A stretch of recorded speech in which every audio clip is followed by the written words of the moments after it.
सेठ सेठानी दोनों रहते थे। उम्र हो गई 70 साल, लेकिन अभी तक कोई संतान नहीं थी। तो गांव के सब लोगों ने एक दिन पंचायत में बैठे थे, तो सेठ जी से कहा, सेठ जी तुम्हारी इतनी एकड़ों जमीन है, तुम्हारे संतान तो कोई है नहीं, तुम्हारे आगे वंश में कोई है तो है नहीं। सेठ जी बोले, क्यों नहीं है? गांव के लोग बोले, कौन है तुम्हारे घर पर? तो अपने घर पर लेकर के गए, तो छोटे से ठाकुर जी का एक मंदिर बना हुआ था, उनका नाम था कुंज बिहारी। बोले, ये है मेरे बेटा, कुंज बिहारी मेरा बेटा है, मेरी सारी संपत्ति इसी की है, मेरा सब कुछ इसी का है, मेरा बेटा है।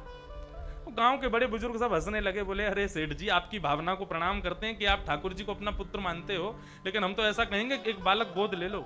क्यों? 70 साल के आप हो गए, 10-20 साल में आपका काम पूरा हो जाना है, आपको जाना पड़ेगा। संपत्ति तो ठाकुर जी के नाम कर जाओगे, लेकिन तुम्हारा अंतिम संस्कार कौन करेगा?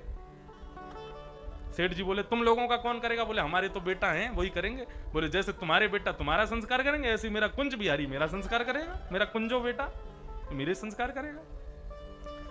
गांव के लोग हंस हंस के वहां से चले जाते सेठ जी की बात सुन के। बोले, ये बेचारे सेठ जी, इनको खूब समझाया लेकिन मानते नहीं है।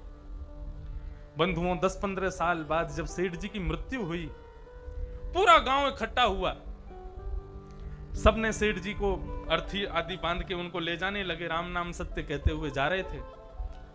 तभी बंधुओं, एक छोटा सा बालक रोता रोता आया और अर्थी पकड़ करके चल रहे लोगों की उंगली पकड़ के चलने लगा, कहने लगा, मेरे सेठ जी कहां चले गए, मेरे पिताजी कहां चले गए, मुझसे बहुत प्रेम करते थे, मुझसे बहुत स्नेह करते थे। उन सब लोगों ने सोचा कि ये कोई छोटा सा बालक है, ये कभी कभी सेठ जी के यहाँ जाता आता रहा होगा, सेठ जी इसको टॉफी वॉफी खिलाते रहे होंगे, बेचारा बहुत दुख मना रहा है आज। सब लोगों ने कहा, भैया देखो, सेठ जी की कोई संतान नहीं थी, लेकिन ये छोटा सा बालक जो शव यात्रा में आया हमारे साथ, इसी के द्वारा अंतिम संस्कार करवा दो सेठ जी का। छोटे से बालक ने अंतिम संस्कार किया ठाकुर जी का। अंतिम संस्कार होने के बाद सब गांव के लोगों ने कहा, बालक चलो यमुना जी में डुबकी लगा के अब अपने अपने घर को वापस चलते हैं। सब ने जैसे ही यमुना जी में डुबकी लगाई, डुबकी लगा के सब बाहर आ गए, लेकिन वो बालक नहीं आया।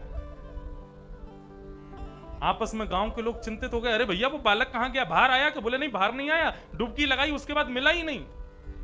भीतर जाकर के नदी में खोजना शुरू किया, लेकिन दूर दूर तक कहीं वो बालक दिखा नहीं।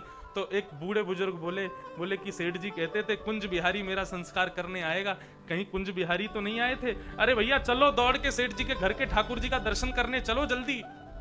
जैसे ही सब लोग दौड़ करके सेठ जी के घर पहुंचे, तो उनके मंदिर में बैठे ठाकुर जी के वस्त्र पूरे गीले हो रखे थे और उनमें से नदी का जल चुचा रहा था। सब ने ठाकुर जी को प्रणाम किया, समझ गए वो बालक कोई और नहीं, ठाकुर जी ही सेठ जी का संस्कार करने